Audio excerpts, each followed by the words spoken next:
All right, let's take a look at the next example problem. Example 2. So solve the polynomial equation by factoring. Check your results by graphing. Here, I need to get everything on one side and have it set equal to 0 before I can begin factoring. So that's what I'm going to do first. I'm going to subtract the 26x squared over.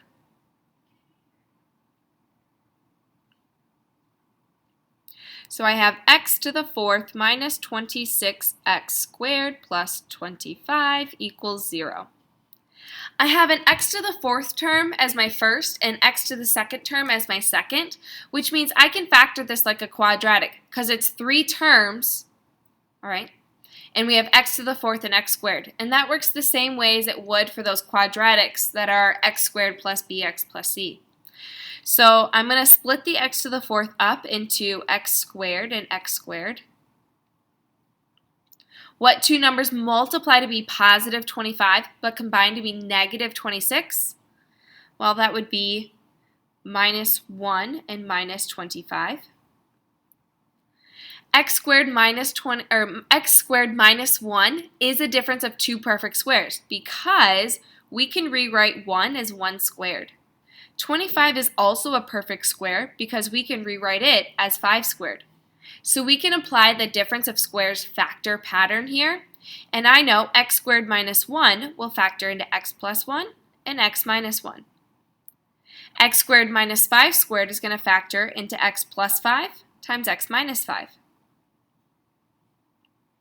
Now that I have this completely factored, I can identify that my answers from x plus 1 means x equals negative 1, from x minus 1 means x will equal a positive 1, from x plus 5 means x will equal a negative 5, and x minus 5 means x will equal a positive 5, solving each of those for x. So now, let's take a look at what multiplicity of roots means.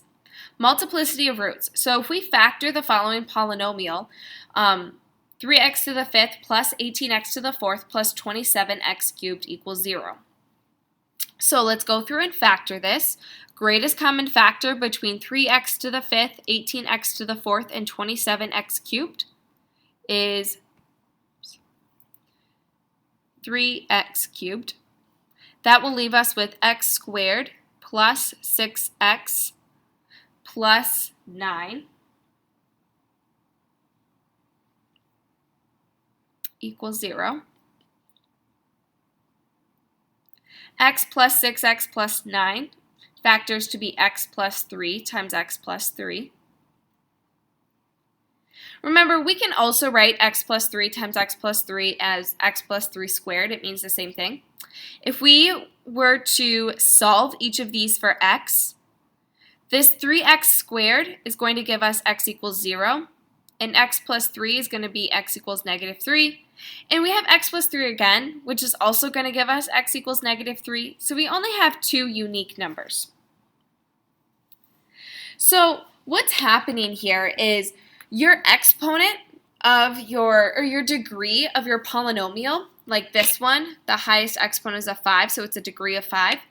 That means we technically have 5 answers here. We have 5 values of x that would give us of what x is equal to when it crosses the x-axis. But what's happening, the reason why we don't have 5 unique numbers is because some of these numbers are counting more than once. And that's what multiplicity is.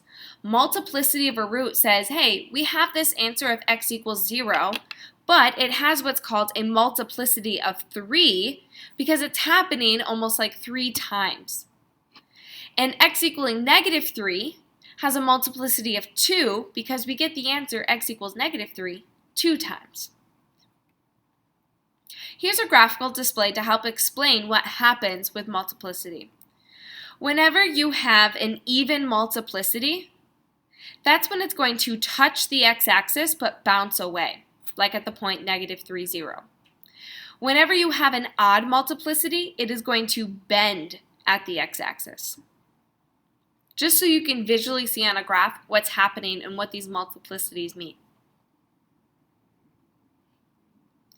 So let's take a look at example 4. Find the roots and the multiplicity of each root for the polynomial. So what we're going to do is we're going to take this 2x to the power 6 minus 10x to the 5th minus 12x to the 4th, and we are going to factor it first. So greatest common factor between each of these three terms is 2x to the 4th. Factoring that out, I will get x squared minus 5x minus 6.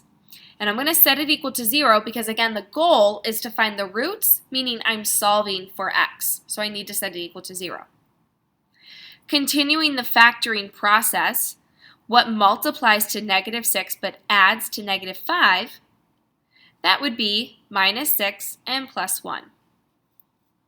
So solving for x, I have 2x to the 4th, which means x is going to equal 0 when I solve for that. But notice that the exponent that comes from is to the power of 4. That means x equaling 0 is going to have a multiplicity of 4.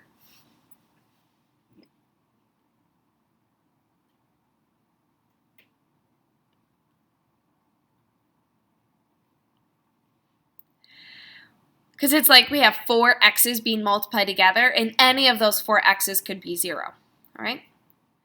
X minus 6 means x is going to equal a positive 6. And that's only occurring once because the exponent from that it's coming from is 1. So this has a multiplicity of 1. X plus 1 is going to give us an answer of x equals negative 1. And that answer is also coming from a linear binomial, which means it's only happening once. So this is also going to be a multiplicity of 1. Notice if we take our multiplicities, 4 plus 1 plus 1, that equals 6. And that is also the degree of the original polynomial. So know that you have the right multiplicities because when you add them together, they should give you your original degree of the problem at hand.